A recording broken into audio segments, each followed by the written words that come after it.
my name's Khevna and this is my story. I remember walking up to my high school doors, ready to put a smile on my face for the first person I would encounter.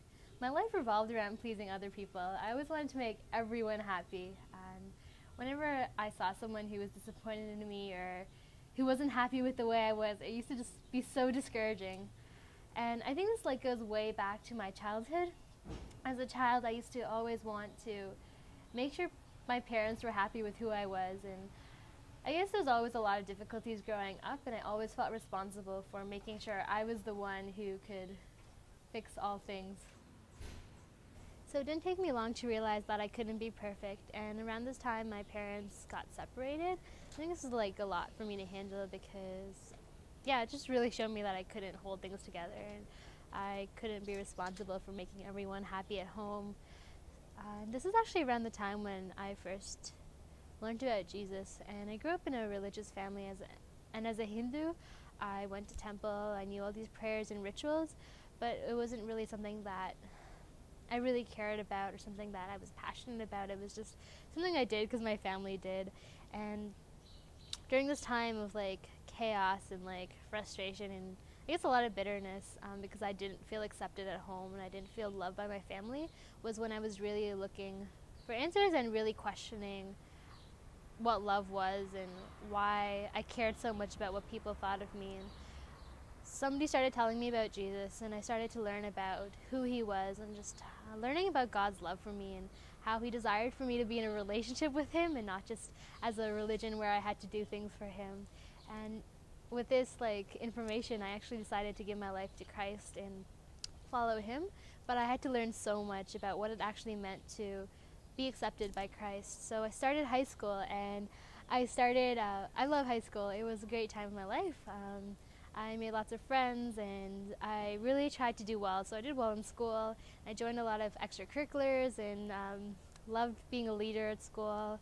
And I got a job, and I used to do a lot of volunteer work. So most people would look at my life and say it was pretty perfect. I don't think there was much in my life that I really didn't have according to what people noticed around me.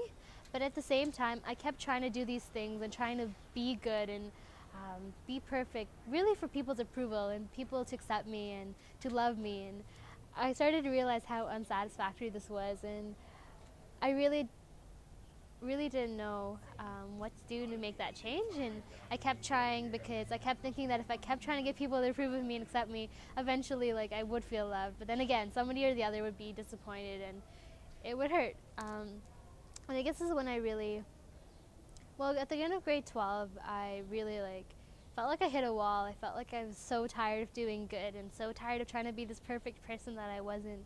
So I started doing the opposite things. I started smoking and I started drinking, thinking that things being perfect didn't matter, so I would try to do other things.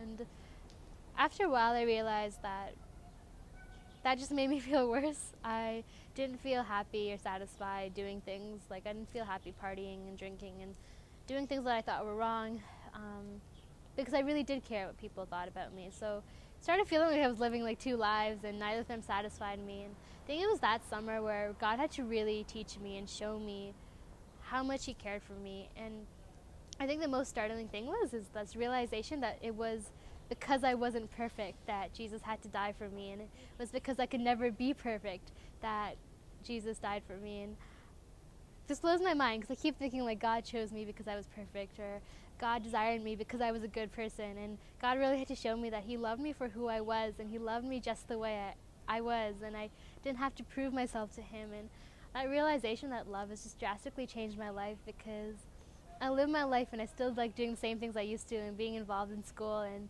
I love people, but it's different with that expectation of not looking for people to be accepted, but looking at Christ and looking at what he's done for me and knowing that he loves me and he accepts me for who I am. And that's the most beautiful thing in my life right now, and it's something that I guess I love sharing with people because of the desire that we all have a lot of times to feel accepted and loved by people. And that desire is there, and ultimately Jesus Christ is the only one who can really fulfill that expectation we have of being truly loved and truly accepted.